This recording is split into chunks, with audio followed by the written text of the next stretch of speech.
Hoy comenzó el pago de la deuda histórica de los profesores y profesoras, medida que va a beneficiar a más de 57.000 docentes en el país.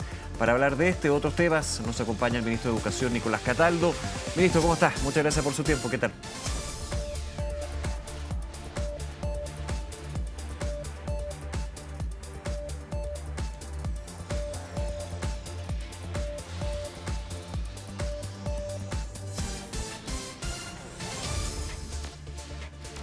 Vamos con el ministro Nicolás Cataldo. Ministro, ¿nos escucha? ¿Qué tal? Lo escucho, muy bien. ¿Cómo está? Perfecto, ahí está. Muy bien, usted, ministro, ¿qué tal? Gracias por su tiempo. Y hablemos de varios temas. Primero, lo que fue durante la mañana, la actividad liderada por el presidente Gabriel Boric, la deuda histórica que se empieza a pagar. Muchos profesores, profesoras, el colegio de profesores también. Me imagino que no se imaginaban que llegaba este minuto, ¿no? ¿Cómo también es la percepción del gobierno? Usted, que estuvo en toda esta conversación con el magisterio, en el Congreso también, y cómo más que se cierra, porque se comienza a cerrar una cosa histórica. Sí, o sea, el presidente me escribió después, estamos haciendo historia, ministro, me dijo, y efectivamente yo creo que es así, efectivamente esto va a pasar a ser parte de los anales de la historia del magisterio al menos, y a mí en lo personal me llena de satisfacción, no solo por haber logrado un acuerdo imposible con el colegio de profesores, con los propios afectados y también en el Congreso. Sí. Eso es algo por ley, recordémoslo, que implicó mucho trabajo, harto diálogo. Pasó por ley, de hecho es una ley de la República que fija en 6 años el proceso de reparación. Entonces era algo bien complejo que naturalmente implicó harta voluntad de todas las partes, porque lo cierto, y eso es algo que reconoció hoy día el presidente del magisterio, por primera vez un gobierno se sentó a trabajar esto en serio y con toda la voluntad, desde el presidente de la República a los ministros, subsecretarios involucrados, porque también estuvo involucrado el Ministerio de Hacienda, que es el que nos fue autorizando también los marcos de la negociación. En consecuencia, este es un esfuerzo de gobierno que es coherente con el compromiso que hizo el presidente Gabriel Boric, y hoy día ver a los profesores y profesoras de la deuda histórica, que son todos mayores de edad, muy adultos, sí, muy avanzados en su edad, emocionado hasta las lágrimas, acercándose cuando yo entré al colegio donde hicimos el acto, se me acercaban y decían: ministro, ya me depositaron la plata, no lo puedo creer, porque efectivamente son 44 años que han transcurrido desde que estos hechos ocurrieron en plena dictadura hasta ahora, y muchos de ellos perdieron la esperanza, y muchos de ellos perdieron la vida también esperando este momento. Así que sí, estamos muy contentos. Además ha sido un proceso limpio, la mayor parte de las personas en sus cuentas ya están los recursos, cuentas que estaban bien validadas, hay cuentas que tuvieron problemas, hay otras personas que no pusieron cuentas, así que ahí hemos dado también la orientación para que vayan subsanando esto y puedan recibir sus recursos. Ministro, usted lo decía, más de 4 décadas, ¿no? ¿Qué pasa con aquellos profesoras y profesoras que lamentablemente ya no están vivos? ¿Este dinero pasa a sus familiares? ¿Cómo ha sido también? Insisto el punto, aquí hubo un acuerdo entre las partes, pero un proyecto de ley, que fue discutido en el Congreso, y con todos estos temas y estos detalles que son bien relevantes para una situación de más de 40 años. Bueno, efectivamente, uno de los acuerdos fue, dada la magnitud de las personas, piensa que eran 90.000, más de 90.000 profesores los que se calculan fueron afectados por la deuda histórica en los 80. Hoy de esos quedan 57.000 vivos, ¿no? Por lo tanto, una de las decisiones que se tomaron fue: hagámonos cargo de los que están vivos. Lamentablemente. Claro, abordar el 100% de todas las personas que alguna vez fueron afectadas implicaba también casi duplicar los esfuerzos financieros que están vinculados a esta ley de la República que tú señalas. Entonces, para aquellos que estaban vivos al momento de postular, postulación que ocurrió entre marzo y junio de este año para esta primera corte, naturalmente la reparación no es un beneficio, ¿no? La reparación pasó a ser heredable, es transmisible a las familias, ¿no? Y obviamente todos los profesores y profesoras de la deuda histórica pueden postular hasta el 31 de diciembre del 2026. Ese es el momento en el que ya no se va a poder optar a esta reparación. Entonces, todos aquellos que postulen, más allá de que a lo mejor no tengan la edad para recibir los recursos ahora, van a permitir que si llegan a perder la vida, estos recursos sean transmisibles a sus familias, es decir, claro, heredables. Porque postularon en vida, y aquí hay que recordar también, creo que es súper relevante, que ese porcentaje no menor de profesores que lamentablemente murieron en todo este camino, se llegó a un acuerdo con el Colegio de Profesores. El Colegio de Profesores dijo, bueno, queríamos llegar a los 90.000, pero entendiendo lo que ha sido todo este camino, vamos a tener que optar por lo menos llegar a un grupo importante también, para ponerlo en el contexto de toda esta discusión. Bueno, así es. Sí. Y de hecho, el Colegio de Profesores fue el que se sentó a parametrizar con nosotros los contenidos de la ley, ¿no? Sí, claro. Sin embargo, también yo quiero reconocer algo en la Directiva Nacional del Magisterio, del Colegio de Profesores. Ellos, pudiendo tomar la decisión en el Directorio Nacional, decidieron elevar esto a una consulta. ¿Una consulta a quiénes? A los profesores afectados por la deuda histórica. Sí, claro. Dijeron, son ellos los que van a recibir, son ellos los que tienen que decidir. Y fíjate que participaron más de 27, casi 28.000 profesores y profesores en la consulta, que para personas de avanzada edad no es poco decir, porque es una consulta que se hizo online. Y esta consulta arrojó que más del 82% de ellos aprobó la propuesta. Por lo tanto, además viene con un muy amplio respaldo. Yo diría que sin ese respaldo de los profesores directamente afectados, habría sido muy difícil legislar esto en el Congreso. Totalmente. Ministro, son 57.560 docentes que reciben esta reparación. Ahora, durante la mañana lo decía el presidente del Magisterio, Mario Aguilar, hay un grupo, y ahí yo no tengo el número, no sé si usted tendrá la cifra, la cantidad, no menor, entiendo. 21.000. 21.000 profesores, profesoras que con recursos a nivel internacional, de la justicia internacional, no podrían recibir este dinero, esta reparación, principalmente porque están en un proceso judicial. Se lo solicitaba al gobierno, y yo creo que lo han conversado con usted en algún minuto, algún tipo de proyecto de ley, que ¿cómo se entiende? Yo sé que usted dijo, estamos viendo la factibilidad de esto, un proyecto de ley para que terminen esas causas judiciales a nivel internacional. Explíqueme un poquito el problema que se da de que hay un grupo de 21.000 personas que no va a recibir esto. Sí.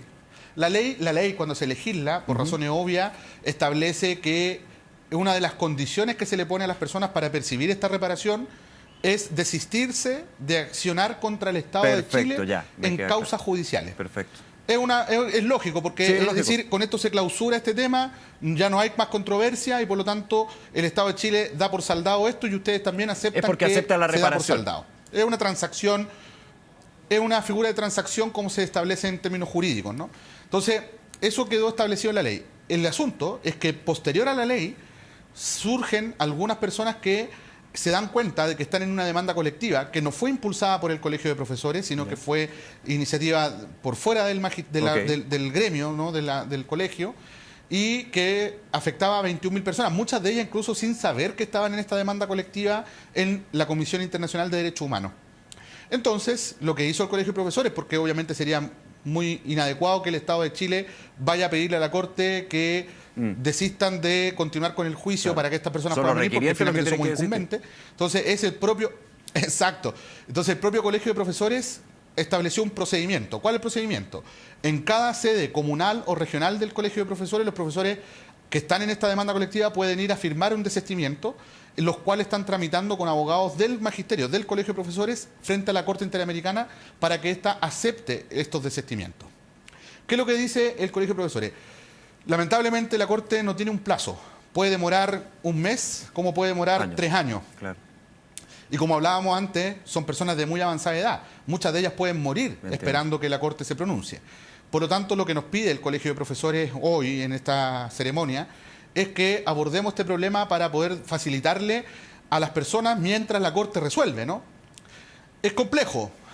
Sin embargo, el presidente entiende el punto, se sensibiliza respecto al punto, y él nos plantea que busquemos una solución como Ministerio de Educación en el marco de... yo me imagino que esto es muy en vivo y en directo, Nicolás, porque no he tenido esa iteración técnica con los equipos, pero yo me imagino que esto es algo que podríamos resolver en el marco de la ley de reajuste del sector público a fin de año, de modo tal que sea algo sencillo. Tiene que ser una indicación o un artículo muy preciso, que siempre para que estas personas, siempre el proyecto de ley de reajuste al sector público tiene estas glosas con temas que son fuera de, pero que tienen una relación con un grupo de... Yo lo entiendo, claro. Y muchas veces dicen, oiga, pero ¿qué tiene que ver esto Es un podría ser misceláneo. para agilizar el desistimiento en este paso de los docentes. Más que agilizar el desistimiento, es establecer algún mecanismo que permita que estas personas, mientras la Corte falla, o más bien, mientras la Corte actúa para desistir, a estas personas se les permita poder materializar en la reparación. Estamos trabajando, los equipos ya han sido instruidos para buscar alternativas y yo me imagino que la ley de reajuste, porque es una ley miscelánea que podría contener este elemento, es algo muy preciso y que afectaría específicamente a este grupo de 21.000 personas. Eventualmente, porque yo lo tengo súper claro y súper entendible, digamos, este tema no es para nada fácil y hay que verlo de qué manera hacerlo de la forma más eficiente, efectiva, judicial, legal y todo. Eventualmente sería en el proyecto de ley de reajuste del sector público, que ya estamos pensando en el próximo año. Sí, porque tramitar una ley completa...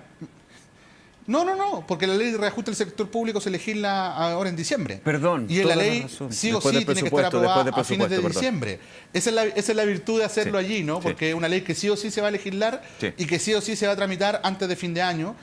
Y además no nos obliga a tener que hacer una nueva ley, porque ya el sector educación está con muchos proyectos de ley en trámite simultáneamente en las dos cámaras, entonces no tendríamos mucho espacio para ingresar otro proyecto de ley. Ahí usted ve la posibilidad, el proyecto de ley de reajuste al sector público, se me olvidó, después del presupuesto en diciembre tenemos justamente esa discusión. Exacto. Ya, y se aprueba sí o sí a fines de diciembre. Tiene que ser sí o sí, sería dentro de este gobierno, digamos, porque ahí entramos a otro tema. Llegue quien llegue a la moneda, digamos, pero ahí podría ser complejo, digamos, obviamente. Ministro. Sí, por supuesto. Déjeme llevarle un tema ligado a lo último, ¿no? Presupuesto, evidentemente, y muy relevante lo que ha sido esta 57.560 docentes beneficiarios con esta reparación. Recursos, presupuesto. ¿Cómo está viendo usted la discusión del proyecto de ley de presupuesto, el último del gobierno con respecto a educación? Y vamos a entrar en detalle también que son bien relevantes, el financiamiento de la educación superior, el término del CAE, lo que han sido algunos comentarios, por ejemplo, de la senadora Yana Proboste, que dice, cuidado, aquí hay menos recursos para la educación temprana. O sea, los niños primeros parece que no. Sí. A ver, yo creo que es importante hacer algunas precisiones previas. Lo primero es que siempre ha sido complejo legislar el presupuesto de educación. Ni siquiera solo en este gobierno, pero ya quedándome solo en este gobierno, cada año ha tenido su propia complejidad. Totalmente. El año pasado fuimos el último ministerio que terminó legislando y aprobando su presupuesto a las 4 de la mañana, ¿cierto? Que fue el último día que se sesionó para aprobar, mientras construíamos un protocolo de acuerdo, ¿no? Por lo tanto, siempre ha estado muy en el centro del conflicto, por razones obvias. Lo mismo les pasa al Ministerio de Salud. Somos ministerios que siempre estamos muy tensionados, donde hay muchos gremios también que plantean legítimamente inquietudes, temas a resolver, en fin. Lo segundo es que el presupuesto de educación, como todos los presupuestos, se ve tensionado naturalmente por la necesidad de ir al balance estructural, que ha sido parte de lo que se ha discutido políticamente desde hace mucho tiempo, durante todo este año, donde han habido emplazamientos desde la oposición a que el Ejecutivo sea muy estricto en aquello. Aún así, estamos levemente por sobre el promedio general de crecimiento. De hecho, el presupuesto de educación crece más que el resto del presupuesto del sector del Estado completo.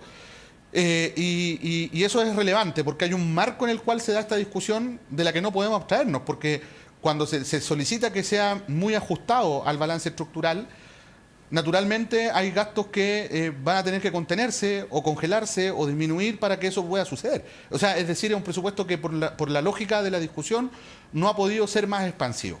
En tercer lugar, hay debates que se han dado en el marco de otras discusiones que tienen altas consecuencias, de las cuales tenemos que hacernos cargo todos.